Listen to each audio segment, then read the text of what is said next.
Hi అండి. అందరికీ నమస్తే. నా రావణ బాస్ 125 వినే విషయంలో చేసిన దానికి కాస్త పశ్చాత్తాపం ఫీల్ అయినా క్షమాపణ చెప్పడం అనేసరికి మింగుడు పడక ఏం అక్కర్లేదు. క్షమాపణలు చెప్పేంత తప్పు నేనేం చేయలేదు. వాళ్ళ పెళ్లికి ఒప్పుకున్నాను కదా, వాళ్ళనే కన్విన్స్ చేసి నా దగ్గరకు తీసుకురండి. ఒకవేళ అతను ఒప్పుకోకపోతే నైనాకు మరో మంచి సంబంధం చూద్దాం అంటూ అక్కడి నుండి మొండిగా వెళ్ళిపోయారు నళిని. విషయం ముందే విని ఉండడంతో వినయ్ గౌరవ్ కూతుర్ని ప్రేమించాడు కదా, ఎంతవరకు వచ్చాయి పెళ్లి మాటలు అని అడిగారు వరప్రసాద్ గారు. ఆయన మాటలతో గాఢంగా నిట్టూర్చి దూరంగానే వచ్చాయి కానీ అని జరిగింది మొత్తం వివరించి వినయ్ని దత్తత తీసుకుని వాడి పేరు మీద సగం ఆస్తి రాసేశాను అన్నారు ఆయన. ఆయన మాటలతో ఆలోచనలో పడిపోయారు వరప్రసాద్ గారు. సొంత మనవరాలిని అధికారంగా దత్తత తీసుకోవటం నచ్చగా శ్రద్ధను మనవరాలిగానే పెంచుకుంటున్నారు. కానీ వినే విషయం వల్ల ఏదో ఒకరోజు ఆమెకు కూడా ఇలాంటి పరిస్థితి వస్తుందేమోనని భయమేసి ఆమెను అందరి సమక్షంలో దత్తత తీసుకుని ఆ హోదా ఇవ్వాలని ఉన్న పాటుగానే నిర్ణయించేసుకున్నారు. ఇంకా గాఢంగా ఊపిరి వదిలి గౌరవ్ కుటుంబం అంతా నాకు తెలిసిన వాళ్లే, నేను ఒకసారి మాట్లాడి చూడనా అని వరప్రసాద్ గారు అడగగానే ఆయన్ని అందులో మధ్యవర్తిగా చేయటం నచ్చక వద్దనేశారు జగన్నాథం గారు. ఆయనే స్వయంగా ఒకసారి మాట్లాడి రావాలని నిశ్చయించుకున్నారు. పార్టీకి మరోవైపు కాస్త నిర్మానుషంగా ఉన్న పార్కులోకి వినయ్ని అనుసరిస్తూ వచ్చింది నైనా. అక్కడే మసక వెలుతురు నిండుకున్న ఒక బెంచ్ మీద అతను కూర్చోగానే అతని భుజం మీద గట్టిగా చరిచి ఆ దెబ్బతో అని అతని భుజాన్ని సవరించుకుంటూ ఉండగా, మా మమ్మీ ఏదో అందని నన్ను వేరే వాళ్ళకిచ్చి పెళ్లి చేసుకోండి అని చెప్పొస్తావా అని అంది. అతని మాటలు గుర్తొచ్చి కొత్తగా కళ్ళల్లో నీళ్లు ఊరగా ఆమెను చూసి చిన్నగా నవ్వి చెయ్యి పట్టుకుని తన పక్కనే కూర్చోబెట్టుకున్నాడు. కూర్చుని బొంగమూతి పెట్టి అతని వంక చూడగానే చెప్పానంతే కానీ జరగనివ్వను అని అనగానే మెరిసే కళ్ళతో అతని వంక చూసింది నైనా. నిజమా అన్నట్లు అని తల ఊపుతూ, నువ్వు లేకుండా నేను ఎలా బ్రతుకుతాను అనుకున్నావు, అది ఇంపాసిబుల్ అని ఆమె కళ్ళల్లోకి చూస్తూ చెప్పి, కానీ మీ అమ్మగారు అలా అన్నాక కూడా నేను నిన్ను పెళ్లి చేసుకుంటాను అంటే ఆవిడ అన్నదే నిజమవుతుంది అన్నాడు దిగులుగా. అతని గొంతులోని దిగులుని గమనించి, మా మమ్మీకి తెలీదు నువ్వెంత మంచివాడవో, నీ దగ్గర అసలేం లేకపోయినా పర్వాలేదు, నేను నీతోనే ఉంటాను అంటూ అతని చేతిని చుట్టేసింది. భుజం మీద తల వాల్చింది నైనా. ఆమె మాటలతో చిన్నగా నవ్వి నాకు తెలుసు అంటూ ఆమె నుదుటిని ముద్దు పెట్టుకోగానే తలెత్తి అతని కళ్ళల్లోకి చూస్తూ, ఇక్కడ ముద్దు పెట్టు అంటూ పెదవులను ముందుకు చాచింది.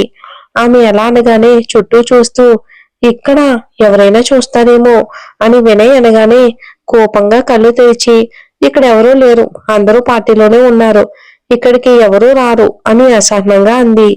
అయినా ఇలాంటి టైంలో నువ్వే చనువు తీసుకుని పెట్టాలి గాని నేను పెట్టమంటుంటే అడ్డమైన కారణాలు చెప్తావేంటి అంది మూతు ముడుస్తూ.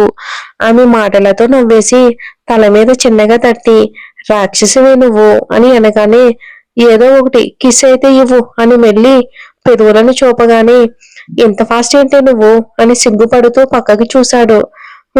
నువ్వు స్లో అయ్యి నేను స్లో అయితే ఇక మనకి పిల్లలు పుట్టినట్లే అని ఆమె నిట్టూరుస్తూ అనగానే షాక్ కొట్టినట్లు ఆమె వంక చూసి నవ్వుతూ ఆమె బొగ్గలాగి టక్కున పెదవుల మీద ముద్దు పెట్టేశాడు. ఇప్పుడు తనకి షాక్ కొట్టినట్లు ముఖం పెట్టి క్షణంలోనే తేరుకుని మళ్ళీ అతన్ని ముద్దు పెట్టుకుని గట్టిగా హత్తుకుంది.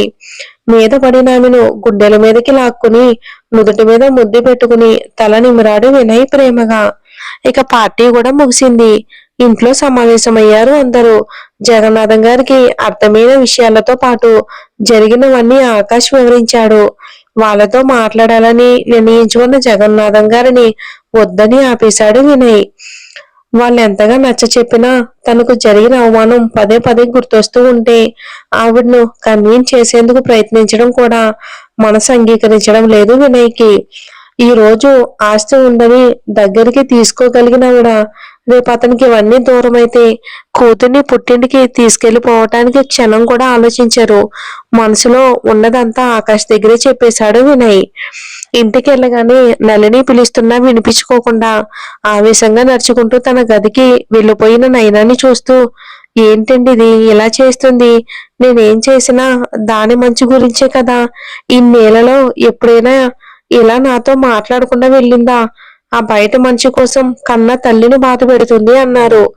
ఆవిడ ఎప్పుడు ఆవిడ ఎప్పుడూ నవ్వుతూ ఉండే నైనా కోపం తొలిసారిగా రుచి చూసేసరికి ఆవిడ మాటలతో గాఢంగా ఊపిరి వదిలి సోఫాలో కూర్చుంటూ నళినిని పక్కనే కూర్చోమన్నట్లు సైగ చేయగా ఆవిడ కూర్చున్నారు. ఆవిడ కళ్ళలో నిండిన నీటిని ప్రేమగా తుడిచి, నళిని, ఇంతకాలం నైనా తిరిగే స్నేహితుల దగ్గర, వెళ్లే ప్రదేశాల దగ్గర నువ్వు ఎన్ని ఆంక్షలు పెట్టినా నేను అది ఏమీ అనలేదు. ఎందుకంటే అవి తాత్కాలికమైనవి. కానీ ఇది నా కూతురి భవిష్యత్తు. వినయ్కి అసలేం తక్కువని నువ్వు వద్దంటున్నావు అని అనేసి ఆమె సమాధానం ఇచ్చేందుకు నోరు మెదుపుతూ ఉండగానే మధ్యలో ఆపేసి, డబ్బు లేదంటావు, కుటుంబం లేదంటావు, అలా లేని వాళ్ళంతా డబ్బున్న వాళ్ళకు వలలు వేస్తూ ఉంటారంటావు, అంతేనా అని అడిగారు ఆయన. ఆయన వంక ఒక చూపు చూసి తల ఊపగా, నేనొకటి చెప్తాను అని అనగానే టక్కున ఆయన వంక చూసిన ఆమెను చూస్తూ, నువ్వు కూడా మధ్యతరగతి అమ్మాయివే కదా. నీ ప్రేమ నిజమని నేను నమ్మాను కనుకే నిన్ను పెళ్లి చేసుకున్నాను. ఇప్పుడు అదే స్థానంలో వినయ్ ఉంటే నువ్వు మరోలా మాట్లాడుతున్నావు అని అనేసి క్షణం ఆగి, నిన్ను పెళ్లి చేసుకున్నప్పుడు నా స్నేహితులతో సహా అందరూ చెప్పారు నువ్వు ఆస్తి కోసం నన్ను వల్లో వేసుకున్నావని అని అనగానే కన్నీళ్లతో ఆయన వంక చూశారు ఆవిడ. ఆవిడ ఏడుపుని చూసి గొంతుకులో గుడక పడుతూ ఉండగానే నియంత్రించుకుని, అయినా సరే నేనెవ్వరి మాటను వినలేదు. నీకు తెలిస్తే బాధపడతావని ఇంతవరకు నీకు ఇలా జరిగిందని కూడా చెప్పలేదు.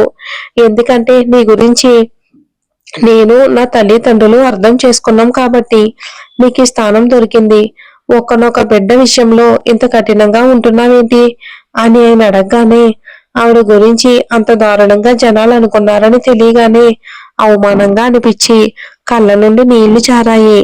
వాటిని తుడిచేందుకు ఆయన చెయ్యి చాస్తూ ఉండగానే ముఖాన్ని దోసిట్లోకి దూచి ఏడుస్తూనే కన్నీళ్లు తుడుచుకుని, మనం ప్రేమించుకునే రోజుల్లో నా స్నేహితులు మీరు ధనవంతులని మనల్ని విడదీసి వాళ్ళకు దగ్గర అవ్వడానికి ఎన్నో ప్రయత్నాలు చేశారండి. ఆయన ప్రాణ స్నేహితురాలు కూడా ఈ డబ్బు కోసం నాకు చెడు చేయాలని చూసింది. మీ గురించి లేనిపోని అబద్ధాలు చెప్పి నన్ను మీకు దూరం చేయాలని చూసింది. నేను చాలా ఏడ్చానండి. అప్పుడు మా అమ్మ చెప్పింది, డబ్బు కోసం పాకులాడగలిగేవారు ఎంత నీచానికైనా దిగజారుతారు అని. అందులో ఎవరో ఒకరు మాత్రమే నిజాయితీగా ఉండగలరు అని. అప్పటి నుండి నాకు అవమానాలు మొదలయ్యాయి. ఇక మనం ఇక్కడ స్థిరపడ్డాక నైనా విషయంలో ఈ భయాలన్నీ మళ్ళీ ప్రాణం పోసుకున్నాయి అన్నారు ఆవిడ. ఇన్నేళ్లుగా భార్య మనసులోది తెలుసుకోలేకపోయినా ఆలోచనలన్నీ ఒక్కసారిగా తెలిసేసరికి ఏం మాట్లాడాలో తెలియక నిట్టూర్చి ఆవిడ్ని దగ్గరికి తీసుకున్నారు. కాసేపటి తర్వాత తలెత్తి, ఏమండి, నైనా ఏడుస్తుందండి, మీరెళ్ళి ఓదార్చండి అని ఆవిడ అనగానే, నేను కాదు, ఇద్దరు వెళ్దాం. నువ్విలా చేయబట్టే నీకు దానికి మధ్య పెద్ద అడ్డుగోడ ఏర్పడింది. ఇకనైనా దానికి దగ్గరవ్వు నళిని. రేపు నాకంటే నీ అవసరమే దానికి ఎక్కువగా ఉండొచ్చు అన్నారు ఆయన. దాంతో గాఢంగా ఊపిరి వదిలి సరే పదండి అని ఆయనతో పైకి వెళ్లారు. తన గదిలో బెడ్ మీద బోర్లా పడుకుని జరిగిన వాటి గురించి ఆలోచిస్తూ ఉన్న నైనా దగ్గరికి వెళ్లి భుజం మీద చెయ్యేసి అని అని పిలిచింది. ఆమె పిలుపుతో తేరుకుని లేచి కూర్చుని ఏంటి అన్నట్లు ముఖం పెట్టి తల దించుకోగానే ఆమె ముఖాన్ని అపురూపంగా తడుముతూ నైనా అని నచ్చ చెప్తున్నట్లు పిలిచారు. మళ్ళీ ఆవిడ ఏం చెప్తుందో అర్థమై, మా ప్లీజ్, నువ్వేం చెప్తావో నాకు తెలుసు అని అరచేయి అడ్డం పెట్టి ఆపుతూ, ఇంతకాలం ఎలాగోలా తనకి తెలియకుండా మేనేజ్ చేశా. ఏదో ఒకరోజు నువ్వు మనసుని మార్చుకుంటావు అనుకున్నా, కానీ నువ్వే నా ముందే అతని మనసు విరిచేశావు అని అనేసి గొంతులో దుఃఖాన్ని దిగమింగుకొని, అసలేం తప్పు చేశాడని వినయ్ అంటే నీకు అంత కోపం?